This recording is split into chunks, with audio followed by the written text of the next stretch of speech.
And here we are. Good evening, good evening, good evening, everybody. I'm Lisa Harwell, Jones Harwell. This is Journeys with Jones Harwell.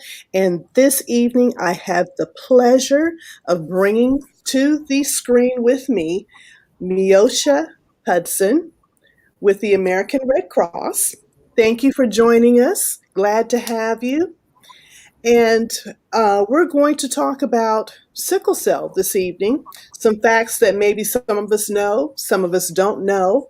And she's going to just enlighten our conversation. But before we get started, I'm going to ask her if she would tell us a little bit about herself professionally and personally, and then we'll get started. Welcome. Thank you so much, Lisa, and thank you for this opportunity to be here. I'm really grateful to have this opportunity to be here with you and your listeners and viewers. So thank you for that. And about me personally and professionally, I will start with my professional background. Professionally, my career, if you would say, actually started in telecom. Although I Wow, pursued, that we have in yeah, I common. started really. Yes, I I go have an all the way IT back. background.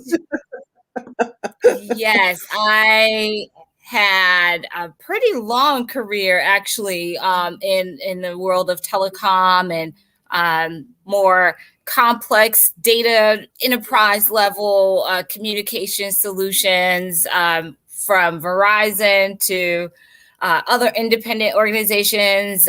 Some no longer around, others have merged or been acquired. You know how they do in telecom, everybody Yes. buys everybody eventually. Mm-hmm.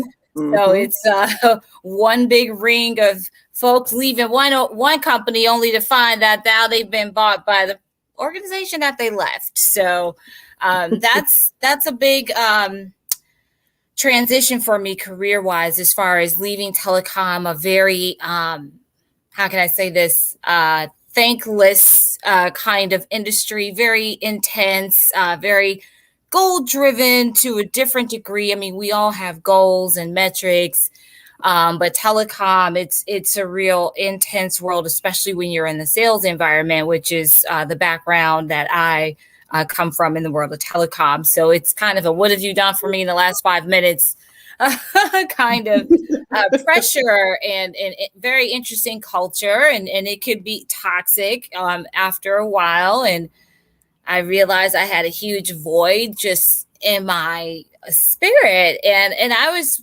very fine financially, so there were no issues as far as that. But I got to see a new side of what it means to be careful what you wish for if you're wishing just to make money.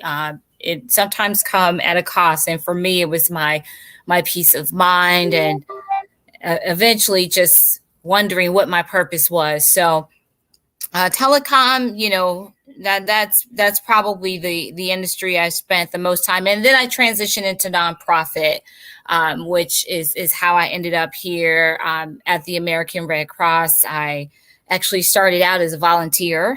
I was Wow. doing that part time to kind of like give Mhm. myself a peace of mind, from the high, busy, fast paced world of Mhm. telecom, and Mhm. just wanting to find a way to give back in the spare time that I would be able to find. Not often, I would try to get a couple of days a month, and because I'm a mom of two, and at that time my children were little ones. They're now both adults, 19 and a 22-year-old, soon to be 23. So transitioning into my personal life, I am a mother of two, and my children, they are my everything. They are my motivation, my inspiration. They are my cheerleaders. I'm going back to school to pursue a master's, and they're rooting me on. So thank you very much. And they are my biggest advocates, because I'm like, look, we're all in college at the same time. So we have a little internal joke here in our household. And I always tell them, you are a lifelong student. We all have room to grow and learn. No one is ever truly fully done.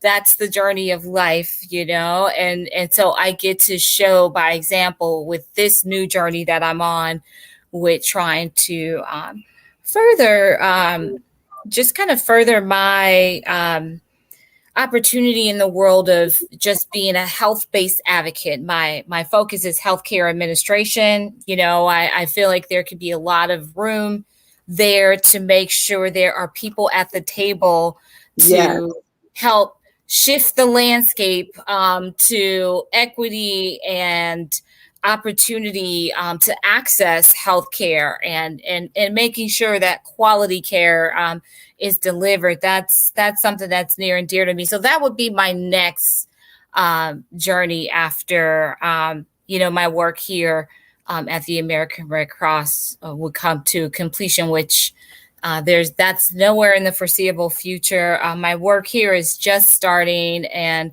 this new role that I am in, because I'll tell you a little bit about my Red Cross story, if you will, what brought me here. Okay. Yes. Yes, So, because it's an interesting segue, and I like it because I originally started out. I went back to school late, so I got my bachelor's degree. I was 49. Got my master's degree at 52. So it is never too late. Never I too was late. And like, I when spent you said 36 at years. 49, I was like, wait, stop right Oh there. no. Because you're not even in your 40s yet. What in the world? I Oh, cannot believe it. I'm Oh, getting ready to hit 60 next year. So yeah. I I've been cannot around believe for a it. minute, and I spent most of my career, like you, in telecom doing operations. But my love was always journalism, was always writing, and so I always find it interesting when people find their passion. And when you talk about that, what started as a volunteer role for you. So let's talk about how that volunteer role actually segued you into a brand new career and something that's near and dear to your heart of talking about sickle cell. Absolutely. So, my personal experience is what introduced me to the American Red Cross. My family was involved in pretty horrible fire Mm, um, o- over multiple decades ago. I was barely out of high school in my senior year when that happened back in Illinois. That's where I am from, the Midwest.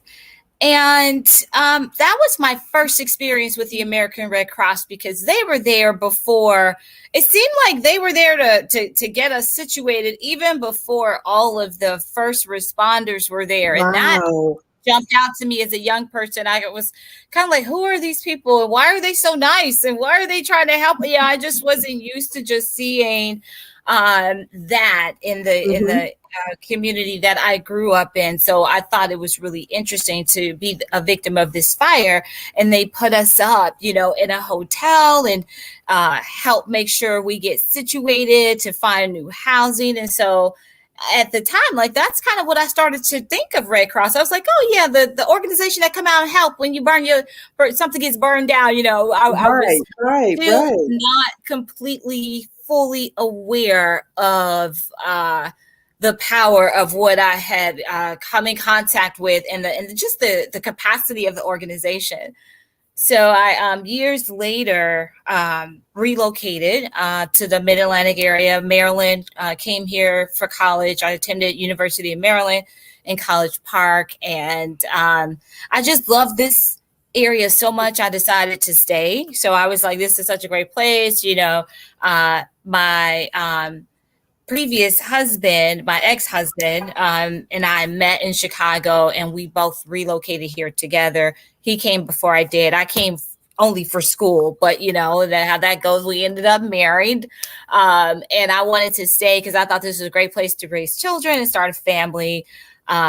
So that happened, and thus began my telecom career. And then a coworker said, "Hey, what are you doing on Saturday?" And I was like, this? She was like, you coming with me. And so I was dragged out to an event that was called Sound the Alarm, something that I was Mm. like, what is this again? Are we going to ring alarms? Like, in people, and what neighborhood are we going in? Wait a minute, what's going on here? Wait a minute, this is sounding like a setup. So it was really funny how my first experience coming, being what I called at the time, you're dragging me to who knows what, sounding the alarm, Mhm. installing fire alarm. So I was thankfully exposed to the American Red Cross from a friend near and dear to me. And that was the beginning of my exposure. And I was like, how did you find out about this? She was like, oh, I'm a volunteer. My mom used to work here. Then she started telling me like her whole Wow. Mhm. history with the American Red Cross. And it resonated with me that she said she volunteers there, because I was like, how do you have time with this? I was like, we're always working. Like, what do you mean you volunteer? Like, you're a really amazing person. And I was like, I wish I could do something like that. She said, you could. She was like, they don't like make you, commit to anything. They just, are so grateful for whatever time you could give. So I was like, all right, I'll give this a try. So I looked up my local American Red Cross. And found that out that it was the Baltimore chapter. For me, at the time, I lived in Bowie. And I just got started right away, and I had the opportunity to experience a couple of different types of assignments. I came Mhm. in under disaster services. And so I ended up being that person that was a part of the Sound the Alarm, the same Okay. program that she pulled me out on a Saturday. I was like, oh, I should, why did I tell her I was doing nothing? And it was the best decision I had made to tell her, hey, I'm not doing anything. You want to hang out? We're going to the mall. Like, you're young, a teenager, you don't really know any better. So I found out early, that, oh, you can give back. You Mhm. can make time to give back. You just have to want to give back, because that's the only way that type of, I think, ability to give really stays with you.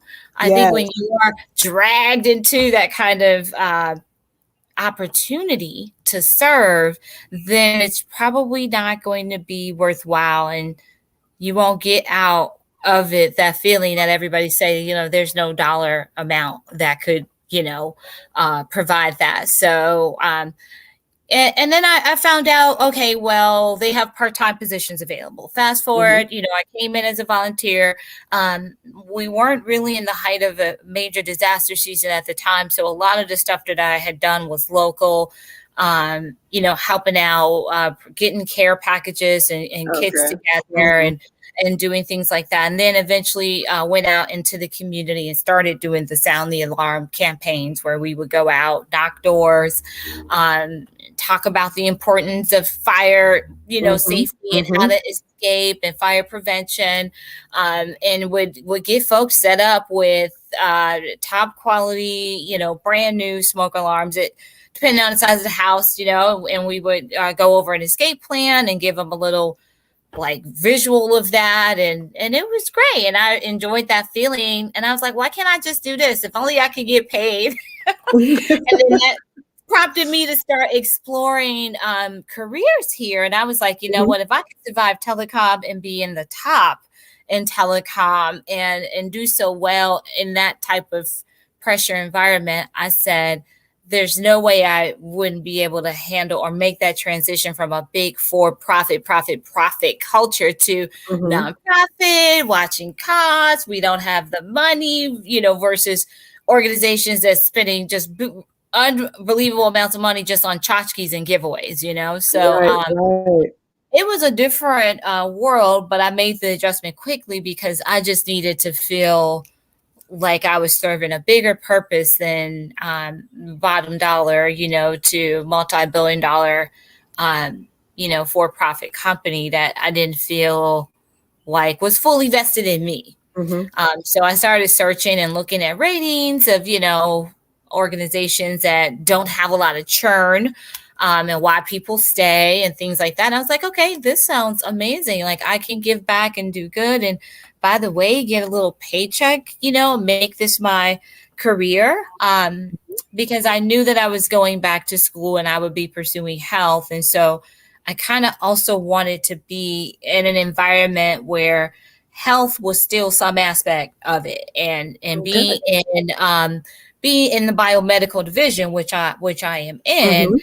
It's, it's all blood, so all the hematology that I could imagine, right here, and then just understanding the science behind why we do what we do in the biomed division. But starting out as a volunteer to a part-time on the side employee, I took a huge pay cut. I didn't care. I just felt, you know how it is when your spirit just Yes. gets so heavy, you just need out Yes. of Yes. something. And I was Yes. like, I need out. I was like, I will adjust everything in my life. Kids, we're scaling back. Let's get ready because mommy needs to be in good mental health for you all. And they understood it, and I would never look back. And it was just so liberating to make that adjustment of a huge pay cut, and then, go from something full time to something part time, and modified so many things, to make it a lot of family support and help, of Mm-hmm. course, because Mm-hmm. they supported the transition that period I was in, trying to figure out what was next. And the Red Cross was the answer. And I was like, wow, they've always been here. This is great. I came full circle. I was like, you all started out coming there to help me and my family when we were down and out and on the street after a fire. My family didn't have insurance.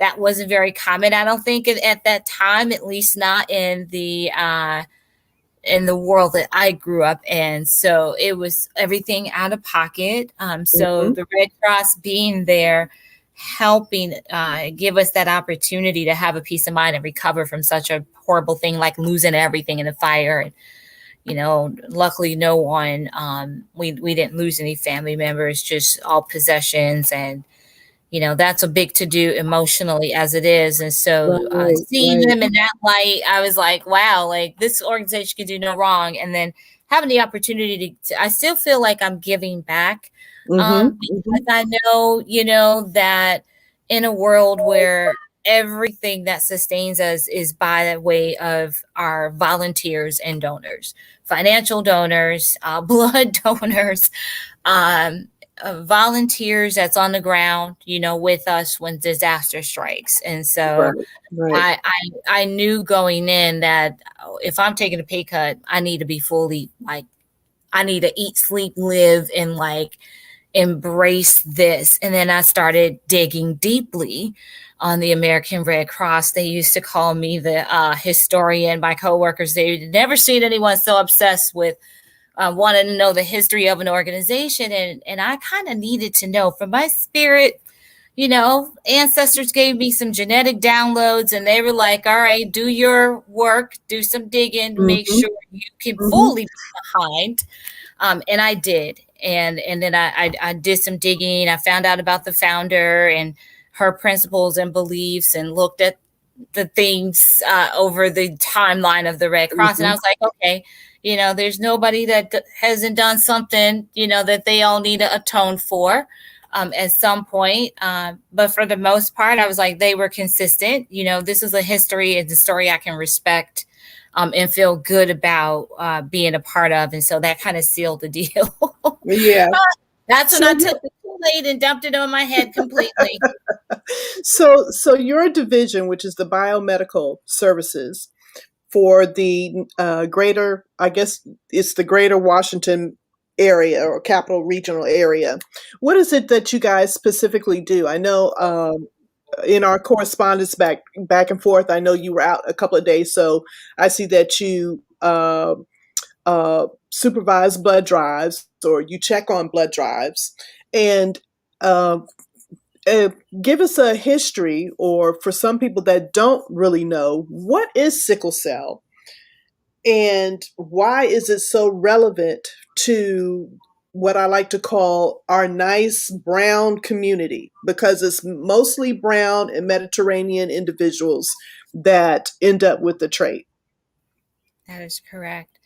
So, to address the first part, what is the biomedical division here at the American Red Cross, and what does that mean for me in my role?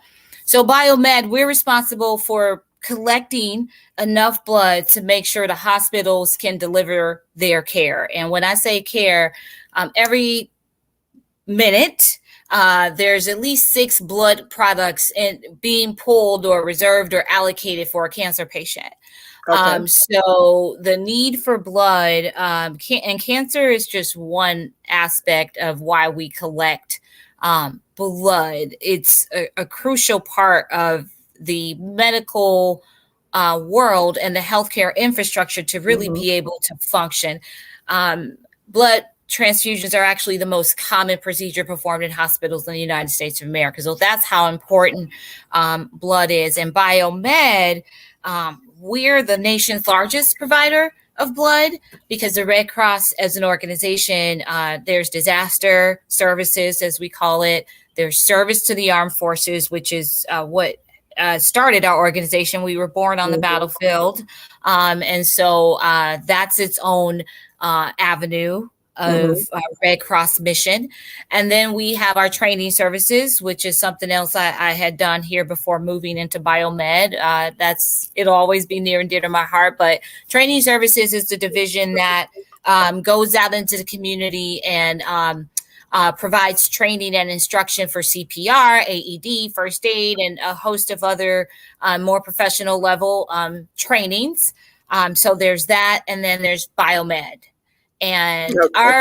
our commitment is, of course, the big picture. The mission is to alleviate human suffering, um, and we do that coming from a neutral perspective. But biomed is responsible for making sure blood is basically on the shelves. And Okay. that is a very complex, intricate system of networks and partnerships that allow for that to happen. Okay. And you were sharing with me offline briefly before we came on that June 19th, for everybody, of course, knows June 19th is a big holiday for us, but there is also targeted as a day for the American Red Cross as well. And that is their Sickle Cell Awareness Day. Yes, so Sickle Cell Awareness Day is a day that we acknowledge. It's acknowledged nationally. It's its own day, and we recognize World Sickle Cell Day by a host of things that we do. We're participating in the 16-day HBCU Challenge, which is a partnership with the HBCUs where starting on Dr. Drew's birthday. He's the founder of what we know, the science we call blood banking in the first place, Mhm. the legacy of a great African American physician. So we started this celebration, and it's a virtual program that's taking place online from June 3rd through June 19th, which is, we know it is Juneteenth, but it also coincides with World Sickle Cell Day. And so what we do, either we have a series of blood drives during that time, acknowledging that theme. And this is the first time we've ever done anything like the 16-day challenge. It's specifically designed for the HBCUs to use their platform to raise awareness, not just about donating blood, but about also remembering the legacy of Dr. Charles Drew, acknowledging him for the groundbreaking pioneer, that he was, and then the connection to blood. This is something that we should be proud of. We are vested in that entire journey of how the medical community is able to even imagine a blood transfusion in the first place, and that single-handedly changed the world. So ending on Juneteenth is to also tell the story of why sickle cell is so relevant in the Black community.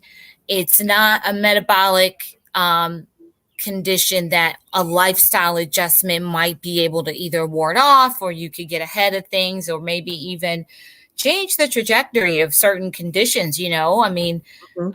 there are a lot of options, to make adjustments to improve quality of life. But with sickle cell disease, It's not quite that simple, because that improvement for quality of life doesn't really come without them receiving blood transfusions. And it, of course, I'll dive a little deeper into why blood and sickle cell, go hand in hand. So the reason why it's also acknowledged on Juneteenth is because that is an aspect of our identity that came with us from Africa. As you mentioned, Mediterraneans and people of African descent are, that's why it's a global condition. But here in the United States, it disproportionately impacts Black Americans because most of us have lineage with ancestors directly from the continent Africa. So you can't take that gene out. You can take the person out, but you certainly can't disassemble, those ingredients to something else. And that is our blood legacy. That was a protection, thousands of years ago. It was a defense mechanism our bodies embraced due to malaria. And that's why it's common in places like Greece, even Turkey, India, Central, South America. These are all places where today folks are still born with the trait and people still end up with sickle cell disease. In fact, I was talking with a patient the other day. They were on their way for a scheduled transfusion, and we do, things in the community together. And we were just checking in, and they were telling me how for the first time they saw other ethnicities, in the sickle cell ward, and they were, surprised to had seen that on their previous appointment. And I was like, well, you can take the people out of the indigenous places, but you can't take those components out. And knowing that sickle cell exists, it's really important. And this is why sickle cell disease continues at the disproportionate level that can be at least acknowledged is when you know you have the trait. Yes. And when you don't know you have the trait, there's nothing for you to think about because you don't know that. But now newborns are tested. They do Okay. newborn screening. So, and it's important enough for it to have been embraced nationally as a standard for testing on all Black and African American and Latino babies that are born, because they are the second highest impacted group with sickle cell disease as well in the United States, of course. So sickle cell disease, again, it goes back, first emerged in Africa, later found in India, and then eventually in the Mediterranean and the Middle East. And then that would explain that migration into the Turkey area, and these things are very common. But malaria has been rectified in a lot of these regions, which is why the body, it's not working that sickled component of your red blood cell the way that it did when we needed to ward off things like malaria. So it's the oldest and the most common genetic disorder in the United States of America. It's sickle cell disease. And so, we've got a lot of work to do. Yes, we do. A lot So of what work would to you well, the first thing, of course, is obvious because now, as you said, testing is done. Back in the day, it wasn't as it is now, and so people can kind of prepare a little bit more for it. And there's the difference between just having the trait and then actually having the disease. Yes, there's a difference from having the trait and having a disease, but there have been recent science that have pointed to certain conditions that have been common in people with the trait. So before it was said, oh, you have the trait, it's not a big deal. And now it's like, oh, if you have the trait, here's some things you need to be mindful of. Okay. When you are privy to that type of valuable insight, you can make modifications in your behavior or in your, what you expose yourself to, even to eliminate the chance of a flare up of some sort related to the trait. So there's still a lot of research coming in on that, but there's enough now that once it's identified that you have the trait, it's advised that you would follow up with a genetic counselor, and then they would just talk to you about here are the next steps. You don't need to worry about anything. It's not the disease, which is where it now is. It's a situation when you have the actual disease, and it does take two parents carrying the trait, Okay. obviously. So that's why just if you carry the trait, you're fine. But when a baby is born with the trait, and 1 in 365 Black or African American babies are born with the trait, and what that really means is 1 in every 13 Black or African American people carry the trait. 1 in 13 of us have the trait. But since the early 90s, babies that have been born in that era, they're told, the parent is told, the mom is eventually told after newborn screening. But sometimes that info doesn't get passed down.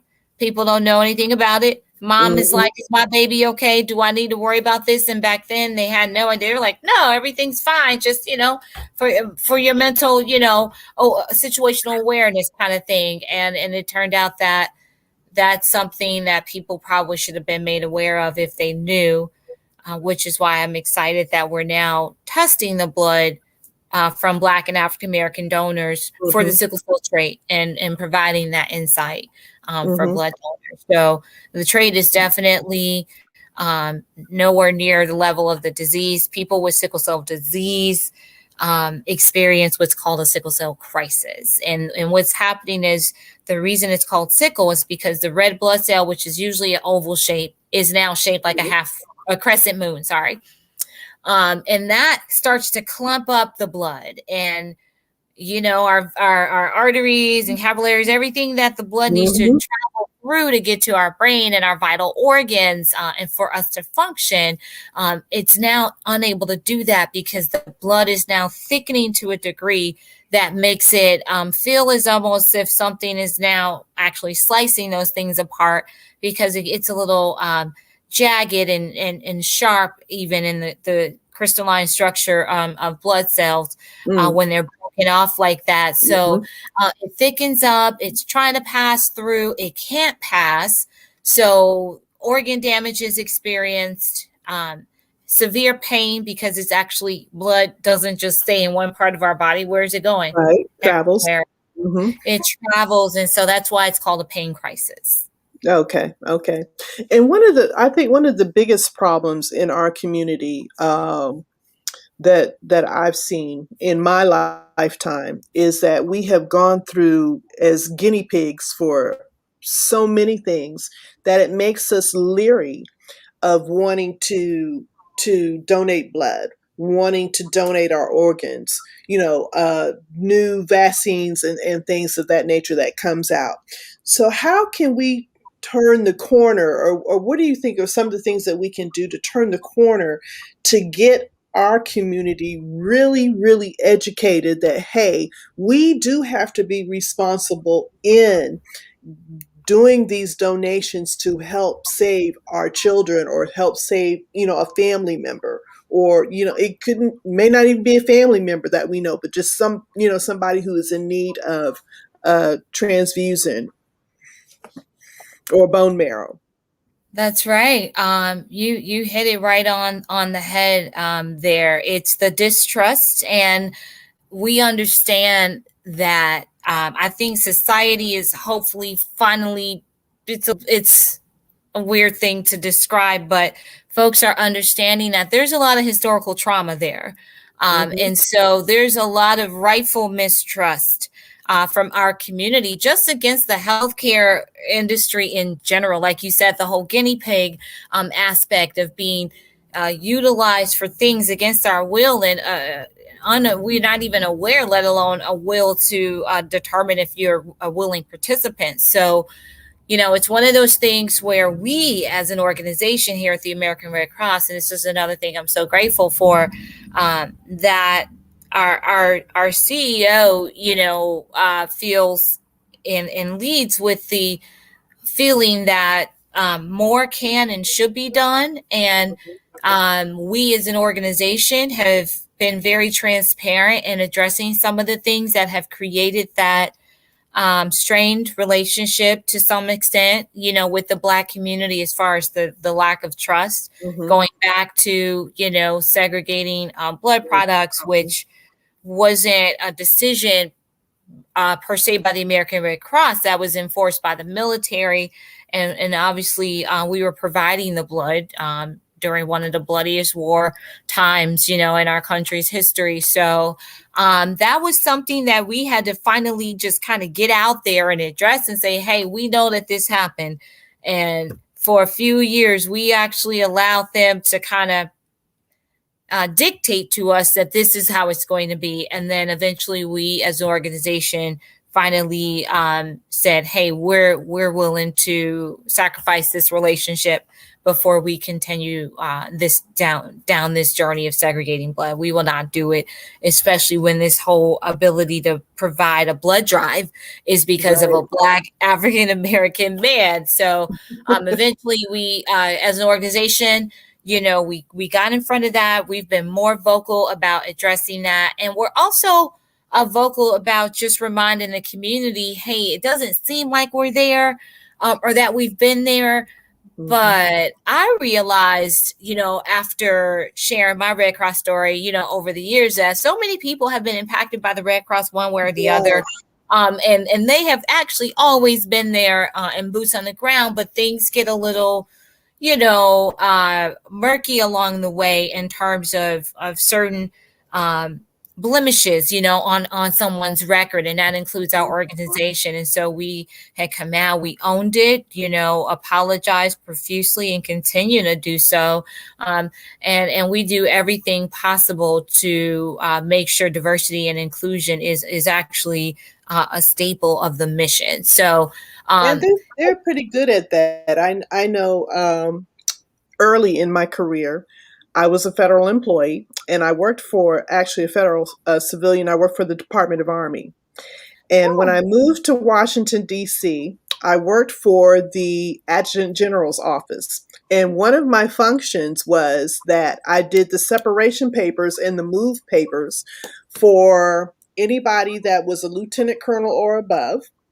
And I also did the move papers for the American Red Cross. So any of the personnel that was moving, those wow. orders would come through across our desk, and I could see. So that's my little. Wow, look at that. That's So yeah. great. So, but they've been around a long, long time, and they do selflessly just do the work that needs to be done. And Yes. so, what are some of the things that you guys have that you're going to be uh, promoting, for lack of a better word? But I know that you guys normally have campaigns of nature and stuff going on. What do you have coming up in the area?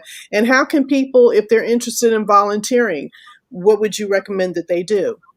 Sure. So thank you for asking that, because right now we are actually declared in a severe shortage, which is essentially a state of emergency for the American Red Cross with our blood supply. Okay. So that literally is as recent as within the last 24 hours. News release, media campaigns are already hitting the ground. Um, I have done so many morning shows just in the past like 2 days, because we found out that it was possibly coming on Thursday, because we realized that our O negative supply, we Hmm. went from a 3 day on the shelf, which means we've got at least 3 days worth of supply in each certain market in the country to be able to fill the hospital orders. It seemed like overnight somehow Wow. we ended up at half a day worth, which means now that's a level of emergency. That means we need all the help we can get. So making all the pleas that we can, and leveraging all of the opportunities that we can to be a part of platforms like yours and others, is to be able to share something like this, because it is a big deal. And what this also means is patients with sickle cell disease, they're going to be in even a deeper deficit to some degree in terms of access to blood products because they're already not getting what they need, which is blood. That is how sickle cell disease is treated. Mm-hmm. They rely on ongoing blood transfusions as a part of their treatment. Sometimes it starts as early as a child if they end up having a stroke. That's one of the side effects of sickle Mm-hmm. cell, and it often happens in the children, from ages 2 on up. But a child as young as 2 can end up having a stroke, and they're definitely going to need blood the rest of their lives. And then you have some forms of sickle cell where the need for blood might not start until they're a little later on in development and age, but at some point it's needed. And cancer patients and sickle cell patients really rely on a lot of blood. But Yes. because sickle cell needs an ethnic match, that's what make that dilemma a little more complex in terms of trying to get to the bottom of, because patients with sickle cell disease are really reliant on the generosity of Black and African American blood donors to step up to donate blood, because that is what is going to be the most impactful transfusion for that patient, because there'll be some additional components underneath blood type for that to be a more compatible match. And so we continue to try to engage the Black and African American community, which is how I come and had come to know Wes through the 100 Black Men of America, who have been just Yeah. absolutely Mm-hmm. exceptional in helping us lead the way on leveraging their campaign. They're also hosting blood drives, which is what we really need. Mm-hmm. We need Mm-hmm. organizations willing to provide space for folks to show up and show out with their sleeve rolled up and ready to donate blood, because I think we can all agree that the lives of Black people includes Black patients, and those lives matter.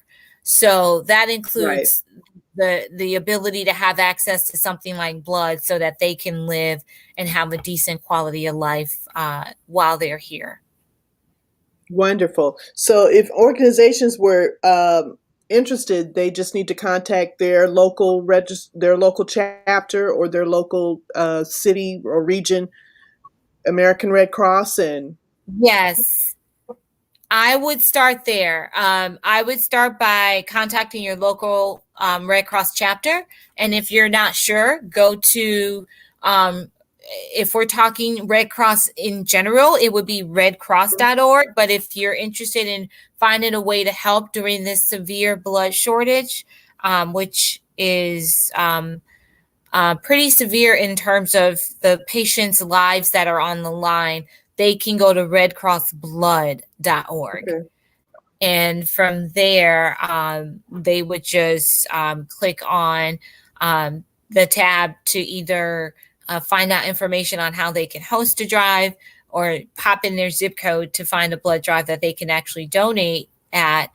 And we do have blood drives coming up. I'm excited. We have a blood drive. We've partnered with the Bobby Ingram Foundation, which was founded by Mr. Bobby Ingram and his wife, Deanna Ingram.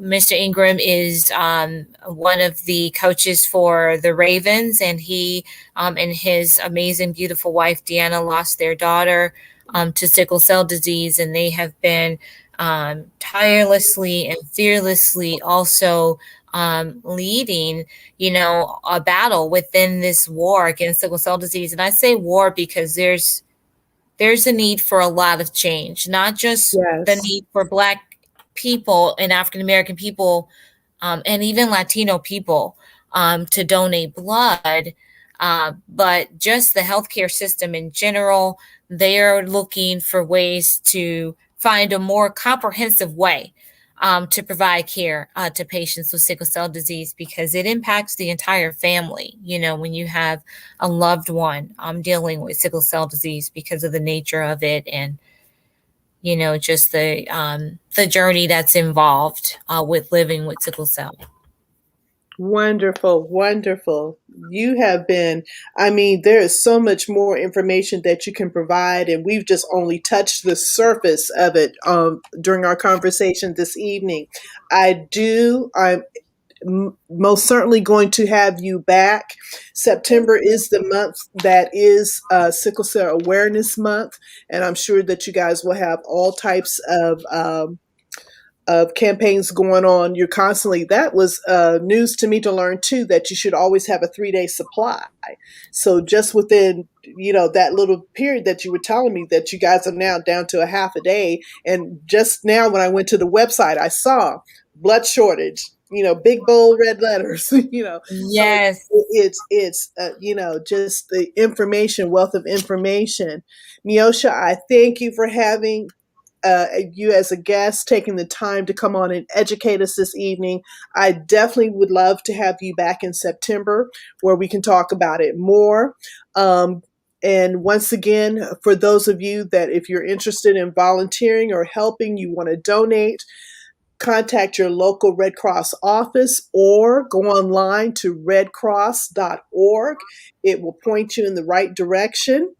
Thank you so much for being a guest this evening.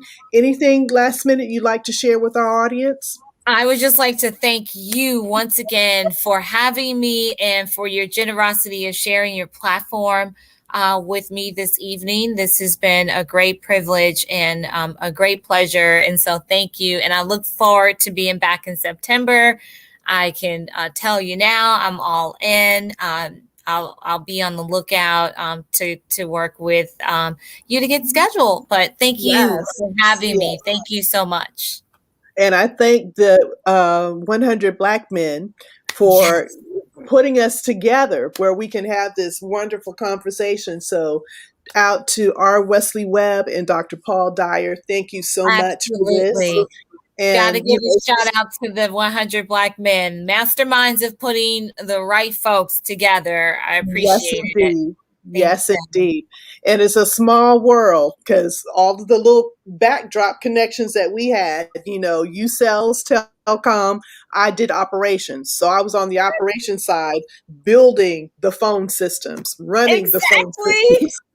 I worked hand in hand with operations. That was my favorite department because that division and sales and operations, they go, there's no sale without operations. So I, Exactly, exactly, yeah, exactly. yeah, And I as spent and a as you lot said, of time.